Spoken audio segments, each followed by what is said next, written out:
하나님의 말씀은 신약 성경 요한복음 4장 21절로 24절의 말씀이 되겠습니다.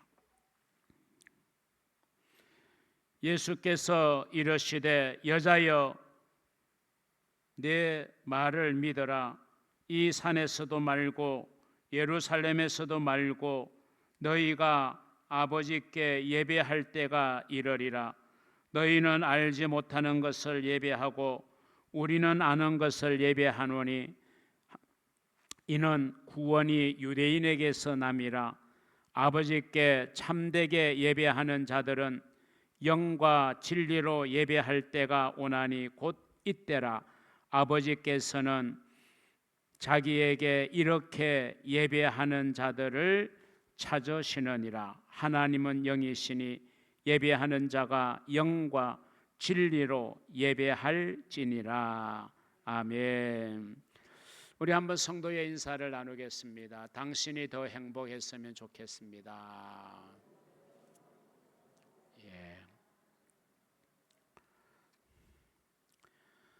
오늘 함께 나눌 말씀 계속되는 신앙의 타성에서 벗어나기 그 네 번째 말씀의 시간으로 오늘은 예배에 집중하기라는 제목의 말씀을 나누도록 하겠습니다.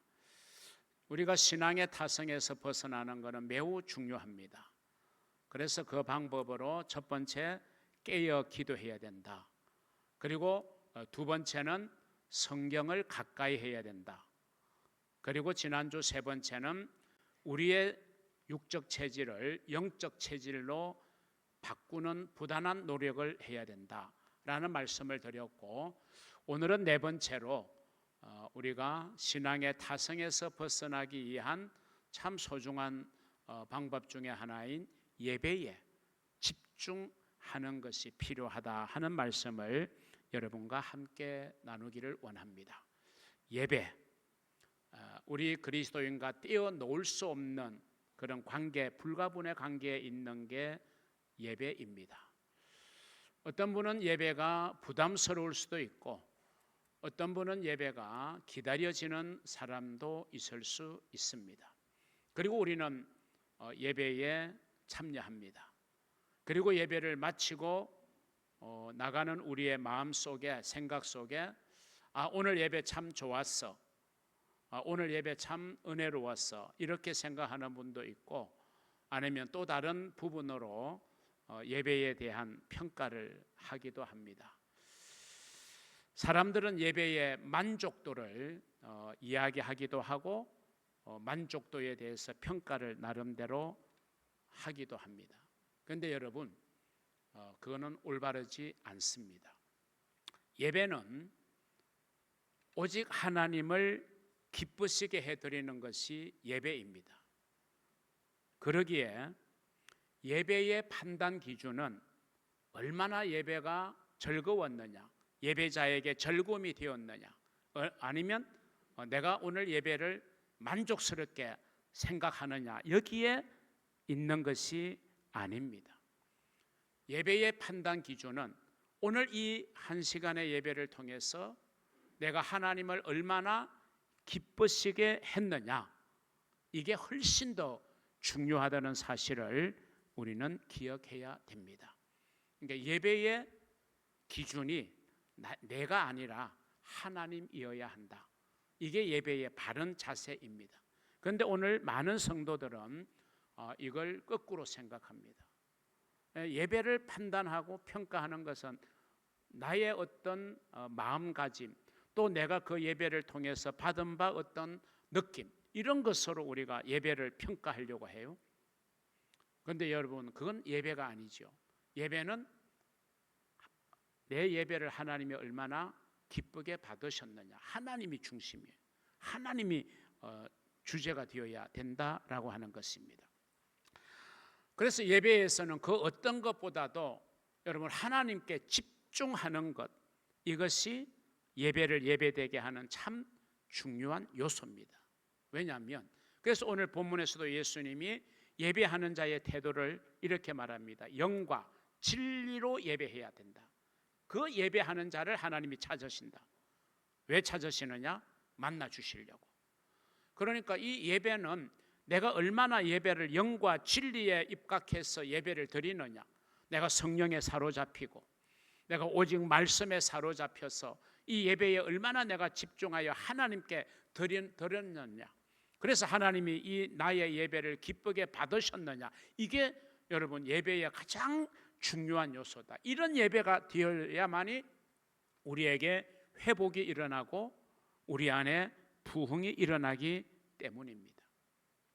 그래서 예배의 중요성은 아무리 강조해도 지나침이 없는 것입니다. 좀 극단적으로 말하면 죽고 사는 것이 예배에 달려 있다, 이렇게 생각하셔도 틀림없습니다. 우리의 신앙이 죽고 사는 것, 예배에 달려 있습니다. 여러분, 하나님께서 특별히 세상의 많은 민족 중에서 하나님의 택한 민족으로 삼은 민족이 이스라엘이잖아요. 선민이잖아요. 그래서 성경에 보면 세계에 엄청난 나라들이 있지만 그 나라들의 역사는 성경에 없습니다. 오직 이스라엘의 역사가 기록되어 있어요. 지금 우리가 새벽 기도의 시간이나 저녁 온라인 기도 시간에 지금 살펴보고 있는 게 역대하 말씀이잖아요. 역사습니다. 이스라엘의 역사예요. 아니, 왜 우리가 많은 민족의 역사가 있는데, 그리고 세계사라는 것은 엄청난 복잡다단한 것이 있는데 왜 이스라엘의 역사가 성경에 기록되어야 되느냐? 그건 어쩔 수 없어요. 하나님의 권한. 하나님이 이스라엘 민족을 택하여 제사장 민족으로 삼으셨다라고 하는 것입니다. 그런 면에서 이스라엘 민족은 특별한 위치를 부여받고 있는데, 근데 문제는 특별함은 특권이 아니라 책임을 이야기합니다. 그래서 선민으로서의 책임을 다했느냐, 이건 하나님이 이스라엘 백성들에게 물어야 될 책임이죠. 자, 그러면 이런 이스라엘의 역사를 통해서 오랜 역사 속에 이스라엘은 흥망성쇠를 거듭해 왔어요. 아마 세계의 모든 민족 가운데 유대 민족처럼 고난과 핍박을 당한 민족이 없을 겁니다. 세계에 뿔뿔이 흩어져 살아갈 수밖에 없는 민족이 유대 민족이에요. 그런데도 유대 민족은 지금 세계의 경제를 좌우하는 민족임을 우리는 부인할 수 없고, 그 유명한 노벨상의 수상자들의 엄청난 퍼센테이지가 유대 민족 출신입니다. 그만큼 그들은 뛰어납니다. 하나님이 특별한 은혜를 주셨기 때문에 뛰어난데, 이 유대 민족으로 구성되어진 이스라엘 나라의 흥망성쇠가 어떻게 결정되느냐? 쉽게 생각하면 그들이 하나님과의 관계, 그리고 하나님 앞에서의 예배가 어떠냐에 따라서 이스라엘과 그 백성들의 흥망성쇠가 결정되었다. 이게 성경에 기록되어 있는 역사서가 우리에게 주는 소중한 교훈입니다. 무슨 말이냐 하면, 이스라엘 나라의 예배가 무너지거나 소홀하게 여겨져, 그래서 막 우상이 들끓어요. 그러면 반드시 이스라엘은 어려움을 당했고 파국을 맞이했어요. 다시 말하면 이방인의 침략을 받았고, 심지어 이방의 압제를 받았고, 1948년 오늘의 이스라엘을 건설하기까지 바벨론의 멸망부터 그때까지는 나라를 갖지 못한 민족이 유대 민족이에요. 세계 곳곳에 흩어져 살았잖아요. 그럼에도 불구하고 그들의 의식 속에는 시온리즘, 우리는 반드시 시온으로 돌아가야 된다, 이 사상이 정확했기 때문에 그들은 오늘의 이스라엘을 1948년에 세우게 된 것입니다. 반면에 비록 어려움과 파국을 맞았던 순간에 그들이 회개하고, 우리가 잘못했다, 하나님께로 돌아와서 온전히 성전 제사가 회복되고 하나님 앞에 예배가 회복되었을 때 다시금 하나님은 그들을 용서하시고 그들을 하나님의 손에 붙잡아 주시는 그런 역사가 일어나게 되었다는 것, 이것이 성경에 기록되어 있는 역사서를 통한 소중한 교훈입니다. 이것은 모든 시대의 나라와 민족 그리고 개인에게 주시는 하나님의 동일한 교훈입니다. 여러분, 예배가 살면 우리의 신앙이 살고 우리의 삶이 살아나게 됩니다. 우리의 신앙에 문제가 있고 내 삶에 문제가 있는 것은 예배가 죽어 있기 때문에 그래요. 예배를 하나님이 받으시지 않기 때문에 그런가라고 생각해도 과언이 아닐 것입니다. 예배가 살아야 우리의 신앙이 살아나고 그래야 하나님의 보좌로부터 은혜의 생수가 흘러나오게 됩니다. 그것이 우리의 삶이 되고 사역이 되고 선교가 되고 나아가서 역사의 한 물줄기를 이루게 되는 것입니다. 교회의 근본 사명이 무엇입니까? 복음을 전하는 선교 아닙니까? 왜 교회가 선교의 사명을 본연의 사명으로 부여받았습니까? 선교의 목적이 무엇입니까? 선교의 목적은 한마디로 이것입니다.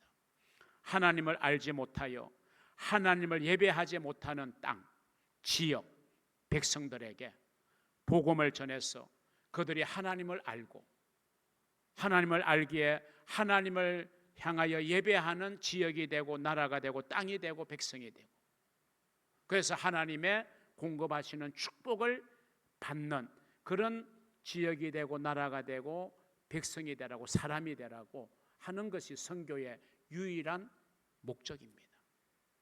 이 일을 위해서 주님은 저와 여러분을 택하여 주셨고 이 땅에 주님의 피값으로 교회를 세워 주신 것입니다. 그렇기 때문에 교회가 부여받은 사명, 택함받은 성도가 부여받은 사명은 복음을 전하는 것. 이것이 우리의 책임입니다. 이스라엘은 그 책임을 소홀하게 했습니다. 제사장 민족이요 제사장 나라라는 그 책임을 소홀하게 하고 이방인을 무시하고 자기들만의 하나님, 자기들만의 구원으로 전략시켰기 때문에 하나님은 이스라엘을 치신 겁니다. 오늘의 교회가 영적 이스라엘이라고 흔히들 말합니다. 영적 이스라엘이라는 말은 오늘날 교회와 성도가 하나님 앞에 제사장의 책임을 맡았다는 거예요. 제사장의 책임은 특권임과 동시에 엄청난 책임이 따르는 것입니다. 그 책임을 우리는 감당해야 되는 것이 오늘의 교회요 성도라고 하는 사실을 기억하시기를 바랍니다. 예배가 있는 곳에 회복이 일어나고 예배가 있는 곳에 부흥이 일어나기 때문입니다. 그래서 한마디로 예배는 우리 성도들의 생명줄입니다. 우리 성도들의 젖줄과도 같은 거예요. 어린아이에게 모유나 우유가 젖줄이 끊어지고 아무것도 얻지 못하면 아이는 점점 말라갑니다. 결국 생명을 잃는 그런 안타까운 모습을 우리가 간혹 TV를 통해서 아프리카의 그런 기아에 허덕이는 아이들의 모습, 완전히 살이 말라붙어서 뼈만 앙상한 그런 아이들의 화면을 우리가 가끔 접할 때가 있습니다. 여러분, 예배는 우리 성도들의 생명줄입니다. 이처럼 우리가 예배에 집중하는 것이 내 신앙을 견고하게 하고 내 영혼을 살찌게 하고 그래서 신앙의 타성에서 벗어나서 정말 하나님의 은혜를 공급받고 하나님의 축복을 공급받는 젖줄과도 같은 역할, 이게 여러분 예배임을 믿으시기를 바랍니다. 그래서 오늘 말씀의 주제는 예배에 집중하기입니다. 자, 첫 번째 함께 나눌 말씀, 우리가 예배를 드리는 이 시간 우리는 오직 한 분 하나님에게 몰두해야 하는 것입니다.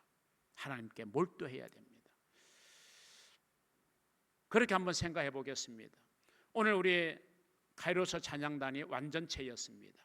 우리 싱어들이 10명인데 오래간만에 10명이 전체가 다 서서 얼마나 마음이 뿌듯하고 행복했는지 모릅니다. 여러분, 이 찬양단은 이제 우리를 대표해서 앞에서 우리를 찬양의 바닷속으로 이끌어가는 역할을 하죠. 그럼 적어도 이 찬양단은 그 시간만큼은 그 찬양을 인도하는 일에 몰입할 겁니다. 그렇죠. 집중합니다. 너무 귀한 일이죠. 그런데 만약에 그분들이 자기 시간 딱 마치고 이제 예배 회중석에 앉았어요. 마음이 흐트러지고 하나님께 집중하지 못한다는 것은 그건 올바른 태도가 아니잖아요. 우리 찬양대가 찬양을 드리기 위해서 지난주부터 연습하고 오늘도 일찍 와서 연습하고 그래서 정말 하나님 앞에 찬양을 드렸는데 오늘 정말 은혜로운 찬양이었어요. 마음에 감동이 있었어요. 저는 적어도. 그래서 정말 긴장할 겁니다. 그리고 찬양을 드리는 일에 몰두할 겁니다. 찬양이 끝났어요. 자리에 앉았어요. 아, 이제 우리의 역할 다 했다. 그리고 이제 마음을 툭 놓고 계시다고 만약에 가정한다면 그건 올바른 예배자가 못 되는 거죠. 여러분, 찬양은 사람에게 들려주기 위해서 하는 게 찬양이 아니잖아요. 하나님께 드리는 거예요. 그래서 어떤 분은 꼭 찬양을 앞에 나와서서 회중을 보고 해야 된다. 저는 거기에 동의하지 않습니다. 왜? 찬양은 회중에게 들려주기 위해서 드리는 게 찬양이에요. 찬양은 하나님께 드리는 거예요. 우리 모든 성도가 해야 되는데 그들이 찬양대원으로 임명받아서 우리 모두를 대표해서 지금 하나님께 올려드릴 때 우리 성도들도 구경하는 게 아닙니다. 오늘 찬양대 잘하나 못하나 평가하는 게 아니에요. 우리가 드려야 되는데 우리를 대신하여 지금 찬양대가 조직되어서 드리니까 나도 그 찬양에 함께 동참하는 겁니다. 그래서 하나님 앞에 영광 돌리는 거예요. 하나님의 위대하심을 노래하고 나에게 베풀어 주신 하나님의 은혜를 생각하면서 찬양하고, 나를 대신해서 찬양대가 열심히 준비하고 노력해서 하나님 앞에 찬양 드릴 때 나도 동일한 마음으로 찬양 드리고, 그게 여러분 예배를 예배되게 하는 소중한 내용이에요. 순서를 맡은 사람이 자기 역할에는 몰두하면서 자기 역할 끝나면 긴장을 풀어버리고 예배의 태도가 흐트러지고 계속해서 교회당을 들락거리고 또 앉아서 핸드폰 만지작거리고, 이건 예배에 집중하는 게 아니거든. 여러분, 하나님은 영과 진리로 예배하는 자를 찾으신다. 오늘 그렇게 23절을 말하고 있잖아요. 하나님이 찾으시는 사람은 그냥 이 예배당 안에 앉아 있는 사람을 찾는 게 아니라 이 예배당에 나와서 영과 진리로 하나님께 몰입하고 하나님께 몰두하고 하나님께 집중하여 예배드리는 자를 하나님이 찾으신다. 하나님 찾는 이유가 뭐예요? 만나 주시려고 하는 거죠. 여러분이 저한테 목사님 시간 좀 내어주세요. 그래서 약속해서 시간을 이제 내어줬습니다. 와서 이런저런 이야기 두런두런 합니다. 뭐 드라마 이야기도 하고 세상 돌아가는 이야기도 하고, 그리고는 이제 일어나요. 그럼 저는 어떤 생각을 하겠어요? 아니, 저 사람이 도대체 나를 왜 만나자고 했지? 그 귀한 시간 서로 내어가지고 도대체 뭘 목적하고 만나자고 했지? 굉장히 마음이 허탈할 거 아니에요. 그럼 하나님을 한번 생각해 봐요. 여러분이 하나님을 만나기 위해서 지금 나오신 거잖아요. 그럼 하나님을 만나야 되는데 하나님께 집중 안 하고 여러분 자신의 일로 마음 뺏기고 하면요, 하나님 어떻게 생각하겠어요? 아니, 저 사람이 정말 나를 만나기 위해서 온 사람이 맞나? 이런 생각을 하실 수 있잖아요. 인간적으로 우리가 한번 쉽게 풀어서 이해해 보면 예배에 집중하는 게 얼마나 중요하냐라는 걸 제가 지금 강조하고 있는 거예요. 여러분, 참된 예배를 드려야 되잖아요. 참되게 예배하는 자를 찾으신다고 그랬잖아요. 그냥 예배하는 자가 아니에요. 참되게 예배하는 자를 찾으신다. 오늘 본문 23절에 참되게라는 말을 쓰고 있어요. 그럼 참된 예배를 드려야 되잖아요. 여러분, 참된 예배가 어떤 예배가 참된 예배입니까? 한마디로 하나님께 집중하는 거예요. 우리가 하나님의 하나님 되심을 인정하고 그분이 얼마나 위대하신지, 그분이 나에게 베풀어 주신 은혜가 얼마나 크고 놀라운지를 기억하면서 그 하나님께 찬양하는 시간. 찬양은 내가 하나님 앞에 영광 돌리는 거잖아요. 하나님 앞에 감사를 올리는 거잖아요. 이것이 곧 예배 시간인 줄로 믿으시기를 바랍니다. 그래서 예배 시간에 찬양은 중요한 거예요. 그래서 예배의 시작을 우리가 찬양과 경배로 하는 거예요. 하나님 앞에 나아가는 겁니다. 그래서 요즘은 준비 찬송이라는 말은 그거는 잘못된 말이에요. 우리는 이미 성전에 들어오는 순간 우리는 예배의 자리에 나와 있는 겁니다. 그리고 우리는 찬양을 통해서, 속죄의 찬양을 통해서는 내 자신을 돌아보고 회개하고, 성령에 관한 찬양을 부를 때는 성령을 사모하고, 어떤 사명을 다짐하는 찬양을 부를 때는 그 사명감을 내가 다시 무장하면서 하나님 앞에 찬양으로 나아가는 거예요. 이 찬양하는 시간이 중요해요. 그리고 예배 시간에 경배 찬송이 있고 봉헌 찬송이 있고 우리 또 찬양대의 찬양이 있잖아요. 이 모든 시간이 하나님의 하나님 되심을 인정하고 하나님을 높이는 거예요. 우리를 드러내는 게 아니에요. 찬양대를 드러내는 게 아니에요. 찬양단을 드러내는 게 아니고 보여주는 게 아니에요. 하나님 앞에 우리 모두가 다 하나님의 위대하심을 우리가 높이는 일이 바로 찬양인 겁니다. 그래서 찬양이 매우 중요한 요소가 되는 거예요. 그래서 찬양은 우리가 하나님께 온전히 몰두하는 것이고 하나님 한 분 앞에 우리가 압도를 당하는 시간이다. 찬양으로 하나님 보좌 앞으로 나아갈 때 홍해가 갈라졌어요. 이스라엘 백성들의 역사에 보면 그 하나님을 찬양하는 거죠. 특별히 다윗은 찬양대를 엄청난 대형 찬양대를 조직해서 전쟁할 때도 찬양대가 앞장서기도 하고요. 성막을 법궤를 다윗성으로 옮겨올 때도 찬양대를 조직하고요. 그래서 찬양할 때 홍해가 갈라졌어요. 무슨 말입니까? 우리가 정말 하나님 앞에 하나님이 받으시는 찬양을 드릴 때 우리의 심령 가운데, 우리의 삶 가운데 영적인 통로가 확 열리게 되는 줄로 믿으시기를 바랍니다. 여러분 가운데 길이 막혀서 답답한 분이 계실 거예요. 여러분의 마음이 답답한 분이 계실 거예요. 여러분의 삶의 현장에 너무 폭폭하고 답답한 분이 있을 거예요. 그러면 길이 열려야 되잖아요. 찬양할 때 길이 열리는 역사가 일어납니다.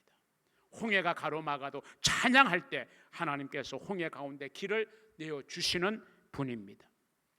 우리가 찬양할 때에 시온의 대로가 열리게 됩니다. 여러분, 왕의 대로라는 게 있어요.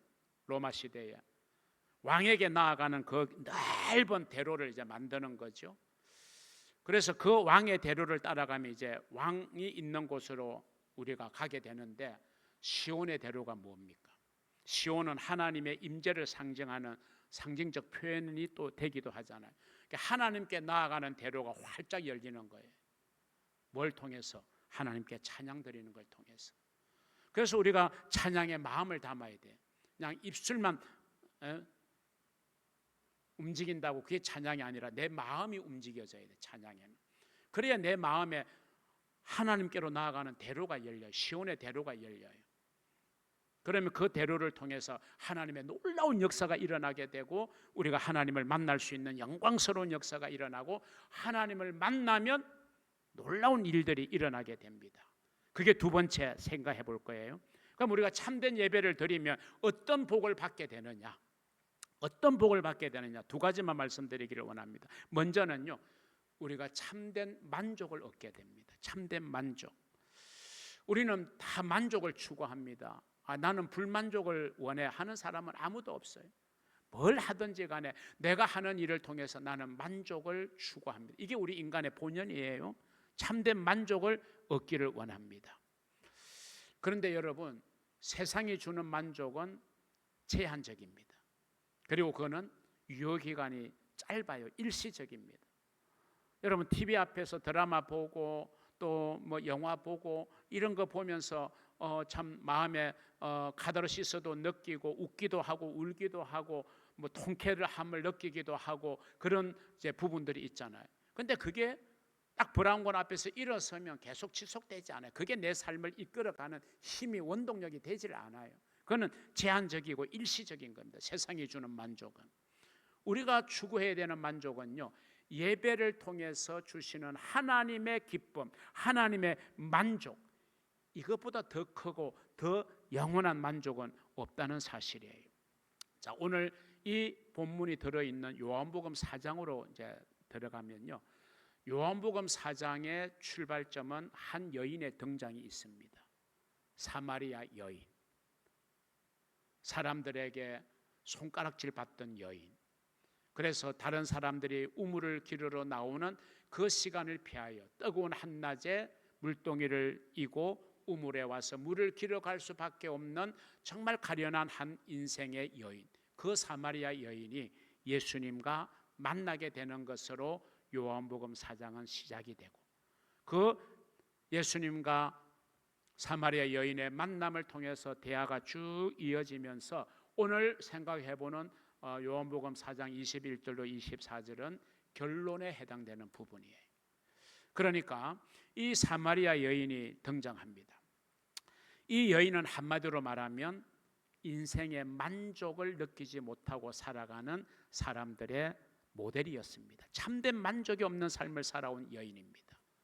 그런데 그런 무미건조한 삶을 살아오는 이 사마리아 여인에게 삶의 놀라운 전환점, 전기가 찾아왔어요. 그게 뭐냐? 예수님이 의도적으로 그 여인을 만나러 가신 것, 그 여인을 만나 주신 것입니다. 주님을 만나게 된 거예요. 짧은 만남이지만 엄청난 기쁨을 경험했어요.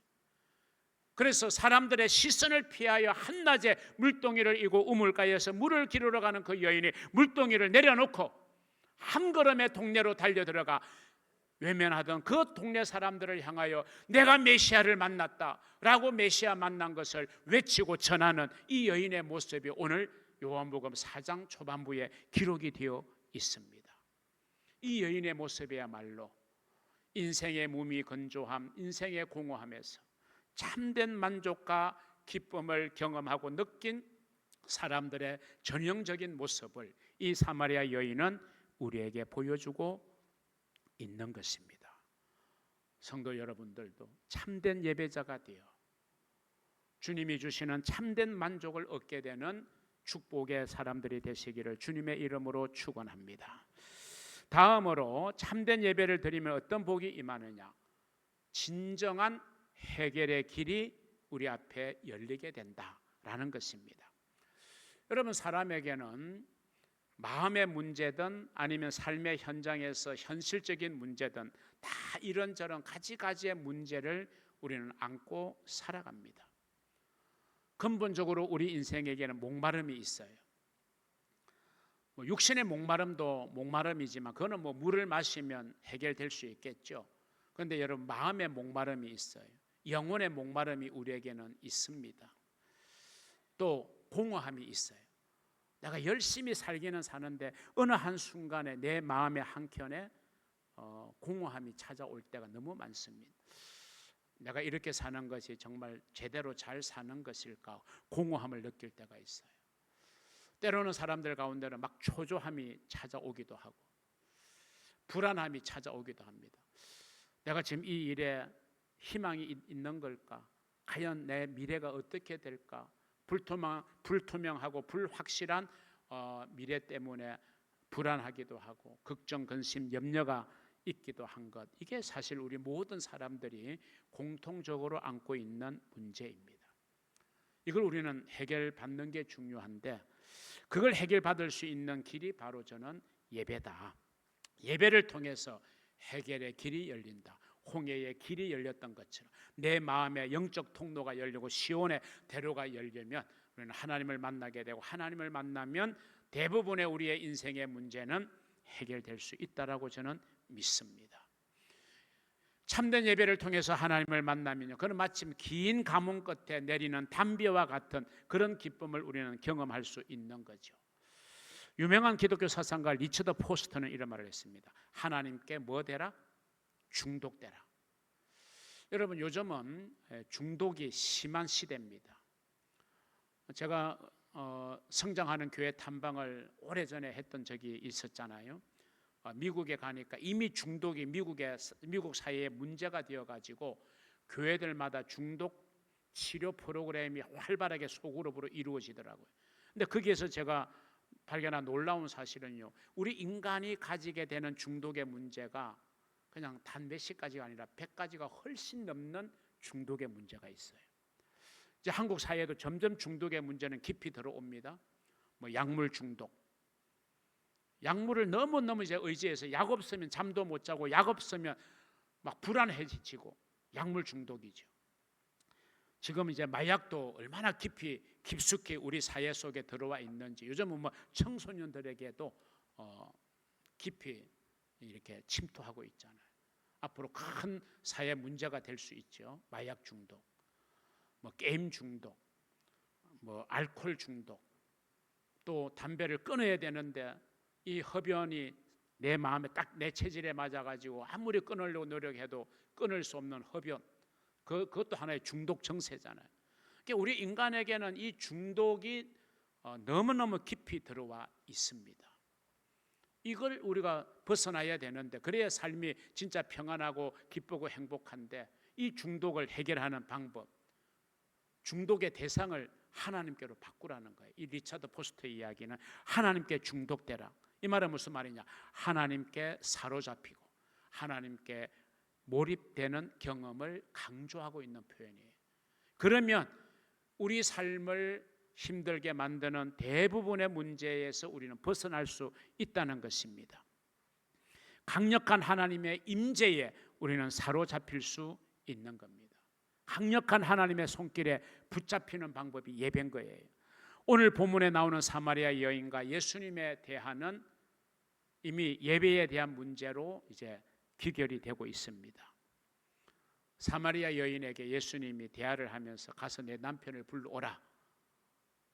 그랬더니 그 여인의 대답이 내게 남편이 5이 있었으나. 남편이 5이 있었다. 뭐 현재까지 해서 6명인지 아니면 5명을 거쳤는지 정확한 내막은 알 수 없지만 아무튼 나에게 남편이 5이 있었으나. 그게 사람들의 이제 손가락질을 받은 거죠. 그래서 사람들을 시선을 피하여 한낮에 물을 길르러 오는 그런 힘든 시간을 살아오고 있는 여인이었잖아요. 그런데 목마른 인생이었거든요. 행복이 없는 인생이었거든요. 그러면 그동안 만나본 5명의 남자들보다 더 멋지고 더 좋은 남자를 못 만나서 인생이 만족스럽지 않고 불행했던 것일까요? 목마른 인생이 되었던 것일까요? 그렇지 않습니다.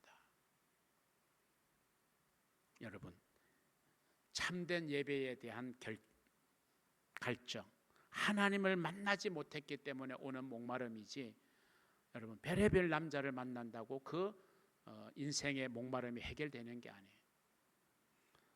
이런 의미에서 예수님은 그 여인에게 네가 정말 인생의 목마름과 허전함과 공허함을 해결하고 정말 인생의 참된 만족을 얻는 복된 인생의 길, 그거는 네가 참된 예배자로 서는 거예요. 네가 참되게 하나님께 영과 진리로 예배할 때 하나님이 너를 만나 주시고 너를 찾아와 주시오. 그래서 영과 진리로 예배하는 자가 되어야 된다라고 말씀하신 것입니다. 사랑하는 성도 여러분, 오늘 저와 여러분도 마찬가지. 우리 앞에 어떤 문제가 우리를 힘들게 할지라도 우리가 하나님 앞에 참된 예배자로 서게 되면 대부분의 문제는 해결될 수 있음을 믿으시고 하나님을 만남으로 여러분의 문제의 해결함을 받는 이런 복된 경험이 있는 성도들이 되시기를 주님의 이름으로 축복합니다. 마지막 결론의 말씀을 드립니다. 예배의 완성은 어디에 있느냐? 말씀이 들려야 됩니다. 말씀이 들려야 돼요. 여러분, 예배에서 하나님의 말씀은 제일 중요한 비중을 차지해요. 왜냐하면 여러분 하나님 만나러 오셨잖아. 그러면 여러분 생각만, 여러분의 이야기만 하고 돌아가시겠어요? 아니, 하나님의 이야기를 들어야죠. 그게 말씀 아닙니까? 하나님의 이야기를 들어야 돼요. 자, 예배를 구성하는 많은 예배의 요소가 있잖아요. 근데 그걸 딱 2가지로 크게 구분할 수 있어요. 예배의 2가지 요소, 하나는 우리 편에서 하나님께 올려드리는 요소가 있어요. 또 다른 하나는 하나님 편에서 우리에게 내려주시는 요소. 이 2가지의 요소가 어우러져서 예배가 이제 구성이 되고 형성이 됩니다. 예를 들면 기도, 찬양, 봉헌, 또 우리의 신앙을 고백하는 신앙 고백, 이건 다 우리가 올려드리는 거예요. 그래서 여기에는 우리의 마음이 담겨야 돼요. 우리의 진심이 담겨야 돼요. 그래서 내가 하나님 앞에 기도할 때 정말 진심이 담긴 기도를 해야 되고, 대표 기도도 마찬가지고 그 대표 기도를 우리가 함께 동참하는 거니까 진심으로 우리가 하나님 앞에 기도해야 돼요. 찬양, 아까 제가 쭉 말씀드렸어요. 우리 하나님 앞에 물질을 드립니다. 이제 봉헌 찬송을 할 때 마지막 절에 여러분 일어서시잖아요. 왜 일어서시는지 아시죠? 봉헌함을 들고 오는 사람을 뭐 환영하는 의미가 아니에요. 내가 하나님 앞에 물질도 드렸지만 내 자신을 드리고 내 삶을 하나님 앞에 드립니다. 이런 의미에서 마지막 절 할 때는 우리가 다 그 자리에서 불편하시지만 일어나시는 거예요. 그 마음으로 일어나는 거예요. 하나님, 이 시간 내가 내 삶을 하나님 앞에 드립니다. 내 몸과 마음을 하나님 앞에 드립니다. 이런 마음에서 마지막 절에는 우리가 다 기립해서 하나님 앞에 봉헌하는 시간입니다. 그게 다 우리가 우리 편에서 하나님 앞에 올려드리는 거예요. 자, 그러면 하나님 편에서 우리에게 내려주시는 요소가 2가지 있어요. 예배 구성 가운데는 그 첫 한 번이 말씀이에요. 말씀. 또 하나가 마지막 축도입니다. 축도는 기도가 아니에요. 그래서 축도는 예수님의 이름으로 기도합니다 하지 않잖아요. 왜? 축도는 기도가 아니에요.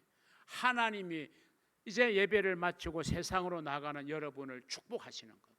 하나님의 축복인데 이제 그걸 대신하도록 저를 이제 하나님이 기름 부어 목회자로 삼은 거고요. 말씀도 제 사상이나 제 철학을 여러분에게 전하는 게 아니라 저는 말씀을 전달할, 올바로 전달할 책임을 하나님은 저에게 주셨어요. 그러니까 말씀을 제대로 전달할 책임을 여러분에게는 묻지 않아요. 누구에게 물어요? 저에게 물어요. 하나님은. 그러니까 저는 하나님의 말씀을 정말 제대로 전해야 되는 책임이 저에게 있어요. 그 책임은 제가 이제 하나님 앞에 가면 감당해야죠. 그럼 여러분은 무슨 책임이에요? 하나님이 말씀을 들려주시니까 듣는 책임은 여러분의 책임이고 저도 한 사람의 예배자니까 저도 들어야 되고 말씀을 여러분도 듣는 거예요. 그러니까 우리가 이 예배가 그냥 쉽게 한 시간 내가 그냥 앉아있다, 예배 한 시간 때운다 이런 생각으로 예배 드리면 그 예배는 생명력이 없는 예배가 되는 거예요. 예배에 집중해야 돼요. 하나님의 말씀이 들려져야 비로소 예배는 완성이 되고, 그 말씀을 붙들고 내가 세상으로 나갈 때 주님께서 나를 홀로 보내지 아니하시고 예수 그리스도의 은혜와 하나님 아버지의 사랑과 성령의 감동, 감화, 인도, 교통, 축복, 이런 축복을 여러분에게 하고 세상으로 하나님이 내보내 주시는 거죠. 이게 여러분 예배인 것입니다. 이 의미를 우리가 알고 예배에 함께 해야 되고, 그런 예배가 될 때 결론적으로 예배를 통해서 우리에게 하나님의 놀라운 축복이 임하게 된다. 믿으시면 아멘 하시기를 바랍니다. 그래서 예배의 요소에서 말씀이 정말 핵심 중에 핵심이고, 그래서 한 시간의 예배의 말씀이 거의 절반을 차지하잖아요. 순서는 하나지만 많은 순서가 있지만 시간적으로 계산해 보면 이 말씀이 예배의 절반을 차지합니다. 왜냐하면 참된 예배는 하나님의 말씀이 선포되는 곳에서 일어나는 거예요. 이스라엘 백성들의 성전 예배의 회복은 말씀이 들려져야 진정한 성전의 제사가 회복이 되었던 경우를 우리는 성경에서 보게 돼요. 그래서 우리가 좋은 예배가 되려면 하나님의 음성이 우리에게 정확히 들려야 되고, 그래서 그 음성에 우리가 이끌림을 받는 겁니다. 여러분, 예배는요, 우리가 잘못 생각하면 내가 하나님을 붙잡는 시간이다 이렇게 생각할 수 있어요. 절대로 그건 잘못된 생각이에요. 물론 우리가 하나님 앞에 올려드리는 예배의 요소에는 내가 하나님을 붙잡는 심정이 있어야죠. 기도할 때 내가 막 하나님의 그 옷자락에도 붙잡고 싶은 심정으로 막 토해내고 마음을 토하는 기도를 해야죠. 그런데 궁극적으로 말하면 예배는 내가 하나님을 붙잡는 시간이 아니라 내가 하나님께 붙잡히는, 사로잡히는 시간, 그게 여러분 예배인 것입니다. 마치 개울을 건널 때에 아이가 아빠의 손을 잡으면 아이가 손이 미끄러지고 쉽게 아빠의 손에서 아이가 손을 놓으면 아이는 위험에 처하게 돼요. 그런데 그 반대로 아빠가 아이의 손을 꽉 붙잡으면 아이는 안전할 수 있잖아요. 마찬가지, 내가 하나님 붙잡는 거 아니에요. 하나님이 나를 붙잡아 주셔서 내가 하나님께 사로잡히고 하나님께 붙잡히는 시간이 예배의 시간이 되어야 할 줄로 믿으시기를 주님의 이름으로 축원합니다. 여러분, 성경에서 우리는 다윗을 발견합니다. 누구보다도 다윗은 참된 예배자였습니다. 그래서 다윗은 하나님의 법궤를 되찾는 일에 헌신했어요. 하나님의 법궤를 되찾는다는 것은 그 법궤는 하나님의 말씀이 들어있는 하나님의 임재의 상징이기 때문에 하나님의 말씀을 회복하는 것이에요. 그러니까 다윗은 무너진 이스라엘을 보면서 빼앗긴 법궤, 블레셋에게 빼앗긴 법궤를 보면서 너무 가슴이 아팠던 거예요. 하나님이 그를 왕으로 세워주셔서 다윗이 그렇게 염원했던 게 법궤를 다시금 다윗성으로 모셔오는 거잖아요. 하나님의 말씀을 회복시키는 거예요, 이스라엘 가운데. 그리고 그런 것을 통해서 예배를 회복하게 만드는 사람이 바로 다윗이었습니다. 자, 법궤가 다윗성에 들어옵니다. 다윗은 찬양대를 조직해서 막 하나님을 찬양하게 해요. 그런 과정을 통해서 다윗이 하나님의 임재를 강력하게 느꼈습니다. 그래서 다윗이 어떤 반응을 보였죠? 춤을 추었어요. 바지가 벗어질 만큼 너무 기쁜 나머지 하나님의 임재 앞에 감격하여 춤을 추었어요. 그 모습을 누가 지켜보고 있었느냐? 다윗의 아내 미갈이 보고 있었어요. 미갈은 그렇게 말합니다. 저 왕이 채통도 못 지키고 채신머리 없이 백성들 앞에서 춤을 추고 말이야. 저게 무슨 꼴이야? 이렇게 평가했어요. 그런데 여러분, 하나님의 평가가 어떨까요? 다윗을 참된 예배자로 생각하시지 예배를 평가하고 예배자를 평가하고 비하하는 미가를 예배자로 하나님 평가하지 않는 거예요. 여러분, 우리는 예배의 평가자가 아닙니다. 오늘 뭐가 어때서 누가 어때서 그렇게 평가하면 우리는 사람 의식하면 안 돼. 내 마음속에 손을 들어 내가 찬양 드리고 싶으면 손을 드는 거예요. 내가 자리에서 일어나고 싶으면 일어나는 거예요. 자유로운 거예요. 정말 하나님 앞에 우리가 하나님의 임재를 경험할 때 자연스러운 표정이 우리에게 나올 수 있고 자연스러운 송동작이 우리에게 나올 수 있는 거예요. 자, 다윗이 춤을 추었어요. 왕위에도 춤을 추었어요. 이게 소중한 교훈입니다. 여러분, 춤을 추어본 경험이 있으시죠? 여러분, 춤은 아무나 못 춥니다. 그리고 아무 때나 아무 곳에서나 춤이 나오는 거 아니에요. 우리 부모들이 아이를 키울 때 이제 아이가 어느 정도 재롱을 피웁니다. 막 노래가 나오면 막 몸을 흔들고 춤을 춥니다. 그게 너무 귀여워가지고 막 영상을 찍어서 보기도 하고요. 그러면서 막 박수를 치고 그러면 아이가 신이 나서 춤을 춥니다. 근데 아이가 늘 그렇게 하는 거 아니에요. 아이도 화가 나고 아이도 기분이 나쁘면요, 아무리 요청해도 아이는 꿈쩍도 안 해요. 재롱 안 피워요. 그런 적 있잖아요. 그렇죠? 언제나 아이가 재롱 피웁니까? 안 피워요. 그 아이도 인격이니까 그 아이의 상태에 따라서 재롱을 부릴 수도 있고 뚱 하고 앉아 있을 수도 있어요. 춤을 춘다는 건 내 마음에 기쁨이 임해야 추는 거예요. 여러분, 우리가 참된 예배를 드려서 여러분, 하나님의 기쁨이 내게 임해야 되는 거예요. 하나님의 임재가 임해야 되는 거예요. 그래야 자연 발생적으로 내 안에서 흥이 나고 신이 나고 춤이 나오게 되는 것입니다. 하나님께서 다윗을 내다보셨습니다. 미갈은 채통머리 없다고 손가락질했지만 하나님은 다윗, 너야말로 정말 나를 기뻐하는구나. 너야말로 진정으로 내게 예배하는 자구나. 이런 인정을 하나님이 하셨을 거라고 저는 확신합니다. 그래서 하나님께서 다윗을 기뻐 받으셨고 다윗을 도와주시고 다윗의 가는 길 승승장구하게 만들어 주신 거예요. 여러분, 예배에 승부를 거시기를 바랍니다. 예배에 집중하시기를 바랍니다. 하나님을 만나시기를 바랍니다. 여러분에게 문제 해결의 길이 열리시기를 바랍니다. 참된 만족을 얻으시기를 바랍니다. 그래서 이 예배를 통하여 하나님의 말씀이 들려지고 그 말씀에 여러분이 사로잡혀 그것이 내 삶을 살아가는 원동력이 되어져서 하나님의 축복을 받아 여러분의 삶의 현장으로 나아갈 때 여러분의 삶의 현장에 놀라운 기쁨과 승리의 축복이 가득하게 되기를 우리 주님의 이름으로 축원합니다. 기도하겠습니다. 하나님 아버지, 감사합니다. 오늘 우리에게 주신 소중한 말